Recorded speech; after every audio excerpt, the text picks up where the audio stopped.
Bismillahirrahmanirrahim. This is Amna and today we will discuss about why Russia attacked Ukraine. ये बहुत important question है। ये आपको तभी समझ आएगा जब ये पूरी वीडियो आप एंड तक देखेंगे।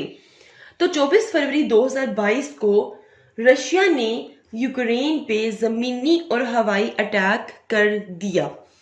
ये एक बहुत इमीडिएट एक्शन रशिया ने लिया।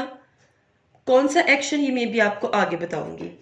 देन इस अटैक के बाद यूक्रेन में मार्शल लॉ नाफिज कर दिया गया और वहां के जो सिविलियंस हैं, वहां के जो लोग हैं, उनको हथियार रखना अलाउ कर दिया गया। बाकी के पॉइंट्स में बाद में आती हूँ। पहले हम अंडरस्टैंड करते हैं ब्लॉक्स पॉलिटिक्स को। ये जो रशिया ने अटैक किया है यूक्रेन पे, ये एक तरह की ब्लॉक्स पॉलिटिक्स नजर आ रही है इसमें। ये बड़ा इंपॉर्टेंट पॉइंट मैं डिस्कस करने लगी हूँ, इसको आपने बहुत ध्यान से सुनना है। ब्लॉक पॉलिटिक्स क्या होती है? कोल्ड वॉर वाला लेक्चर मेरा लाजमी लें, क्योंकि आप समझ लें कि वो इस लेक्चर की जान है। वो लाजमी लें, आपको पता चलेगा कि उस वक्त दो ब्लॉक्स थे।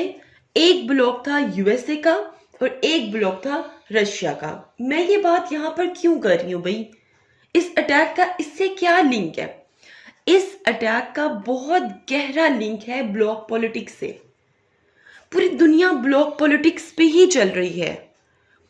अगर हम देखें तो हमें लगता है हर कोई यही कहता है कि भाई दुनिया में एक ही सुपर पावर है और वो है यूएसए। लेकिन ये जो रशिया ने अटैक यूक्रेन पे किया है, इससे एक चीज ये भी नजर आ रही है कि रशिया कहीं ना कहीं ये चीज एक्सेप्ट नहीं कर रहा कि दुनिया में सिर्फ एक पावर है, दैट इज यूएसए। मतलब रशिया यूनिपोलैरिटी को एक्सेप्ट नहीं कर पा रहा है। ब्लॉक्स पॉलिटिक्स की तरफ वापस आते हैं। ब्लॉक पॉलिटिक्स क्या था? एक तरफ यूएसए, एक तरफ रशिया था। कोल्ड वॉर में रशिया की जो ऑर्गेनाइजेशन थी उसका नाम था सोवियत यूनियन। यूएसए की जो ऑर्गेनाइजेशन थी उसका नाम है नेटो एंड यूरोपियन यूनियन। ये दोनों बेसिकली वेस्टर्न ऑर्गेनाइजेशंस हैं। लेकिन सोवियत यूनियन किसके अगेंस्ट थी? नेटो के अगेंस्ट थी। तो पहले हम बात करेंगे नेटो और सोवियत यूनियन की। 1991 में सोवियत यूनियन टूट गया और हर मुल्क आजाद हो गया, जिसमें यूक्रेन भी आजाद हो गया। इसके अलावा और भी बहुत से स्टेट्स हैं जो कि आजाद हो गए थे। देन रशिया का यूक्रेन पे या किसी और मुल्क पे कोई इंफ्लुएंस नहीं रहा जब सोवियत यूनियन टूट गया। लेकिन सोवियत यूनियन तो टूट गया, लेकिन नेटो अभी तक है और नेटो मजीद एक्सपैंड करता जा रहा है। अब यहां पे एक क्वेश्चन मार्क ये है कि जब सोवियत यूनियन टूट गया था तब नेटो को भी आगे लेके चलने की एज सच जरूरत तो नहीं थी। ठीक है, एक क्वेश्चन मार्क इधर लग गया। अब दूसरा क्वेश्चन ये है कि ये जो यूएसए है, इसकी कोशिश ये है कि नेटो में ज्यादा से ज्यादा मेंबर्स को ऐड करता जाए। मतलब कि ज्यादा जो स्टेट्स हैं वो नेटो की मेंबर बनती जाएं और यूएसए स्ट्रॉन्ग होता जाए। यहां पे भी एक क्वेश्चन मार्क, क्यों? ऐसा क्यों है? अब तीसरा क्वेश्चन ये है कि जो कंट्री नेटो का मेंबर बनता है वहां पर यूएसए अपनी मिलिट्री बेसिस क्यों बनाता है? ये क्वेश्चन मार्क। इससे अगला क्वेश्चन ये है कि वो कंट्री जो नेटो का मेंबर बनता है, यूएसए उन्हें वेपन्स क्यों सप्लाई करता है? ये भी एक क्वेश्चन मार्क है। अगर सोवियत यूनियन खत्म हो गया है तो नेटो फिर क्यों स्ट्रॉन्ग होता जा रहा है? अब लड़ाई इस बात की है कि यूक्रेन नेटो का हिस्सा बनने जा रहा था, यूक्रेन नेटो का मेंबर बनने जा रहा था। रशिया ने इस पे अटैक कर दिया। रशिया ने बहुत रोका भाई, सबको बड़े पोलाइट वे में सबको कॉल्स की, सबको कहा कि भाई हमें गारंटी दे दी जाए दिस एंड दैट, बट किसने गारंटी नहीं दी। तो ये जो क्वेश्चन मार्क्स हैं ये मैं at the end of the lecture आप लोगों के क्लियर कर दूंगी। तो दुनिया में क्या चल रही है? ब्लॉक्स पॉलिटिक्स चल रही है। यहां तक क्लियर हो गया। अब आगे चलते हैं। 10 नवंबर 2021 Russian troop movement near Ukraine border. 10 नवंबर 2021 में पहली दफा ये खबर आई थी कि जो रशिया है वो अपने ट्रॉप्स को यूक्रेन के बॉर्डर के पास लेकर आ रहा है। और मैं आप लोगों को पहले जो वीडियोस हैं उनमें बता चुकी हूं कि यूक्रेन और रशिया एक दूसरे के साथ बहुत लंबा बॉर्डर शेयर कर रहे हैं। 28 नवंबर 2021 तक ये खबर आई कि तकरीबन 1 लाख से ज्यादा ट्रॉप्स रशिया यूक्रेन के बॉर्डर पर ले आ चुका है। ये कोई मजाक तो नहीं हो रहा था कि वो मतलब अपनी फोर्सेस यूक्रेन के बॉर्डर्स पर लेकर आ रहा है। वो दुनिया को पहले ही बता रहा था कि हम किसी भी टाइम अटैक कर सकते हैं। देन 21 फरवरी पुतिन ने एड्रेस किया पूरी दुनिया से। 21 फरवरी 2022 पुतिन कौन है? ये बेसिकली रशिया के प्रेसिडेंट है। इन्होंने पूरी दुनिया से एड्रेस करते हुए एक बात की। इन्होंने कहा कि there are 2 separatist areas in eastern Ukraine. Eastern Ukraine मतलब ये जो 2 सेपरेटिस्ट एरियाज की बात कर रहे हैं ना, ये बेसिकली यूक्रेन का ही हिस्सा है, अभी भी यूक्रेन का हिस्सा है। इन्होंने कहा कि 2 सेपरेटिस्ट एरियाज हैं ईस्टर्न यूक्रेन में जिनकी आजादी का ऐलान हम करते हैं और हम उन्हें इंडिपेंडेंट स्टेट मान चुके हैं। उसके बाद 24 फरवरी 2022 को फाइनली रशिया ने यूक्रेन पे अटैक कर दिया। अब ये 2 एरियाज कौन से हैं ये मैं मैप के थ्रू आपको समझाती हूँ।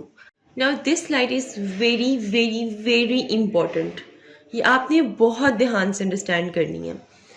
सबसे पहले मैं आपको यहाँ पर ये बताऊंगी कि वो कौन से 2 एरियाज हैं जिनको पुतिन इंडिपेंडेंट स्टेट्स या इंडिपेंडेंट कंट्री समझते हैं।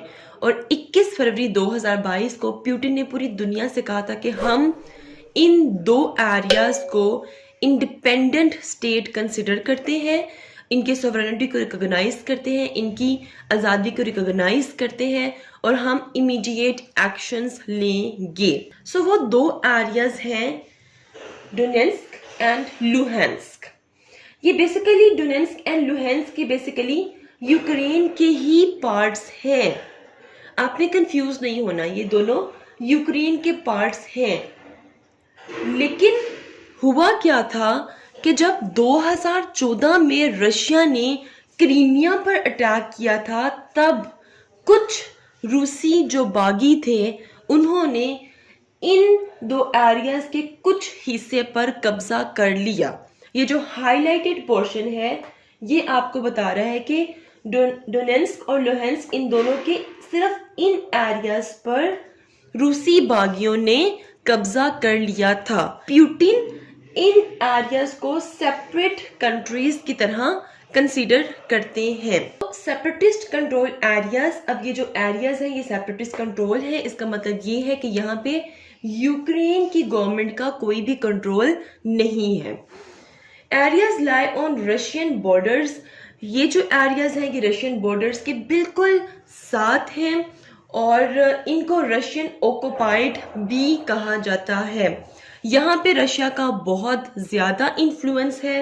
कैसे, वो आप इस बात से अंदाज़ा लगा लें कि रशिया यहाँ के लोगों को फाइनेंशियल सपोर्ट प्रोवाइड कर रहा है, मिलिट्री सपोर्ट प्रोवाइड कर रहा है, हेल्थ सपोर्ट प्रोवाइड कर रहा है। कोविड-19 के टेन्योर में भी इनको बहुत ज़्यादा फैसिलिटी, बहुत ज़्यादा सपोर्ट रशिया ने प्रोवाइड की। इसके अलावा यहाँ पर इन एरियाज पे तकरीबन 8 लाख से ज़्यादा लोग रहते हैं, जिन सबको 8 लाख लोगों को रशिया ने पासपोर्ट प्रोवाइड किए, रशियन पासपोर्ट्स प्रोवाइड किए। तो होपफुली आपको समझ आ गया है कि ये 2 एरियाज कौन से हैं और यहाँ पे किसकी बेसिकली हुकूमत है।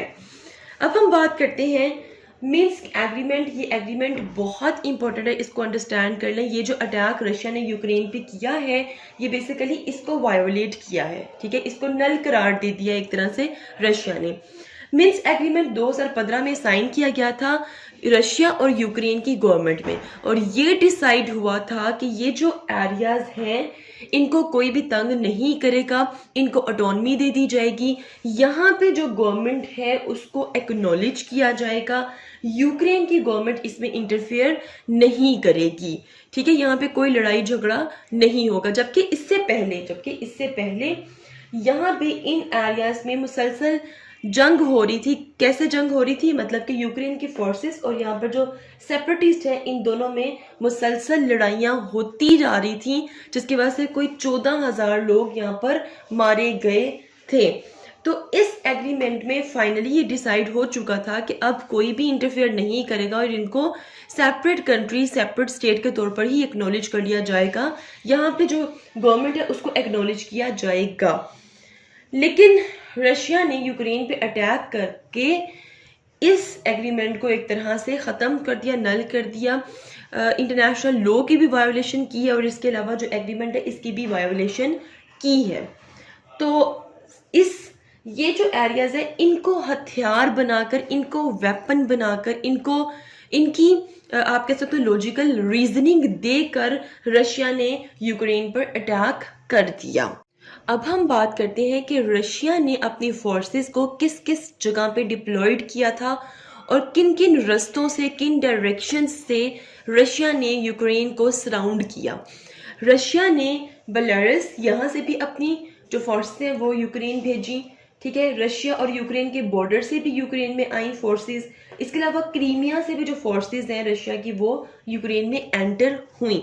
अब यहाँ पे एक और क्वेश्चन मार्क है, वो ये है कि बेलारूस से क्यों रशिया की फोर्सेस एंटर हो रही हैं।